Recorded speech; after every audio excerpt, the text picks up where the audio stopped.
when you go back to like what is plaguing the VA right now, what's plaguing the VA is their customer base is exploding exponentially, and it was never built for that, right? So if suddenly the VA didn't exist and all of the veteran care got dumped out into the world, you would see IDNs collapsing. They're just not built for it either. Yeah. And so when I look at there'd have to be a special Medicare thing just for them. yes, yeah. So AI, when you want to improve, so I'm a fan of AI, but I'm a fan of AI done right, solving the right problems. And so when we talk with Department of Defense, and here's an interesting stat for you, is that if you look at the Army, what we call readiness within radiology, so they have a stats that says, okay, we are ready for combat at this level. They're like 50% below staffing capability to call themselves ready. Okay. The Navy is like at 30%, and I got this directly from Walter Reed. Okay. They're at like 30% below staffing, and the Air Force is skimming like right below the surface of readiness.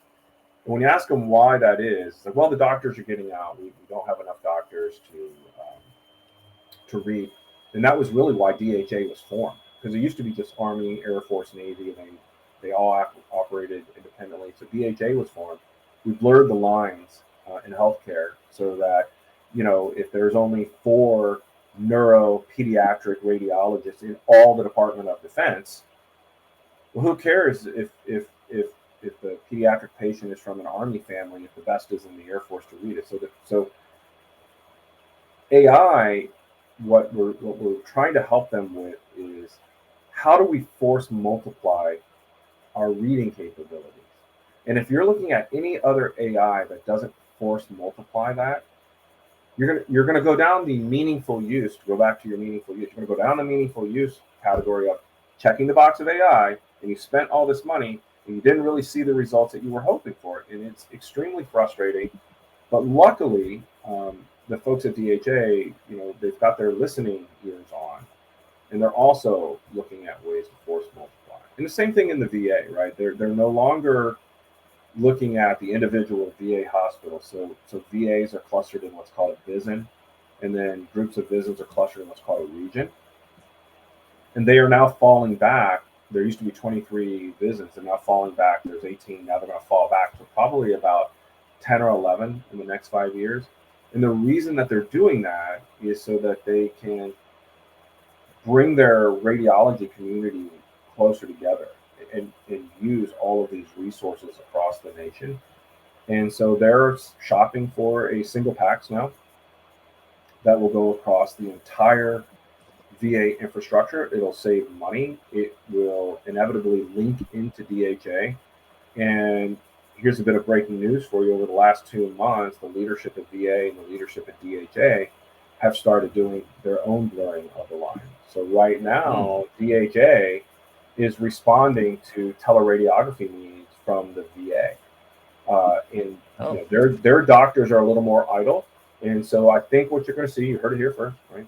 Maybe not, but I believe what you're going to see in the next 3 years is a blending of federal healthcare, and that you're going to see a single enterprise imaging solution that is not just a patch, Jeremy. It's actually a platform. And then it's going to morph from a platform into what's called a system integrator, where you're going to see, the backbone of all imaging, which in my opinion is important as an EHR, all going through one single platform, one single viewer across the line.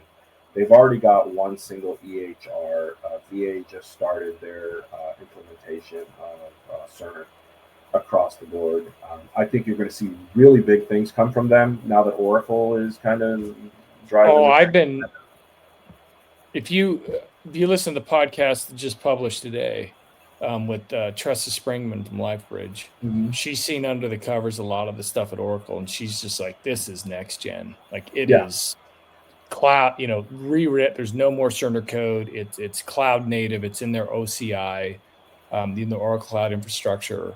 Like they have dozens and dozens of native AI built into it. She's like, it is an order of magnitude beyond anything else that's out there. And hopefully that gets sooner than later into the VA. But back to your point, I mean, it makes sense that it'd be like it. So let's say it's AGFA and you guys are all the system integrator.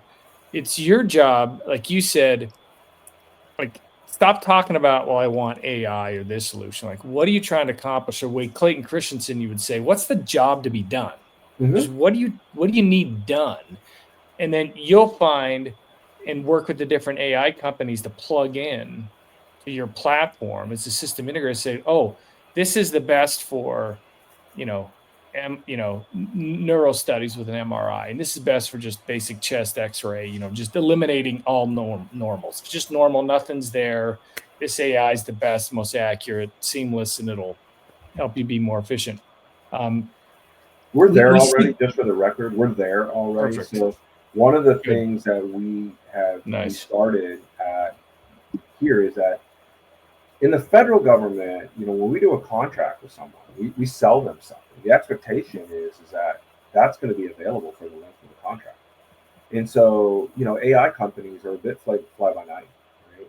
There's lots of, sketchy leadership, sketchy financial, whether you're going to be here in a year or two. And so one of the things that we help the federal government do is vet that, right?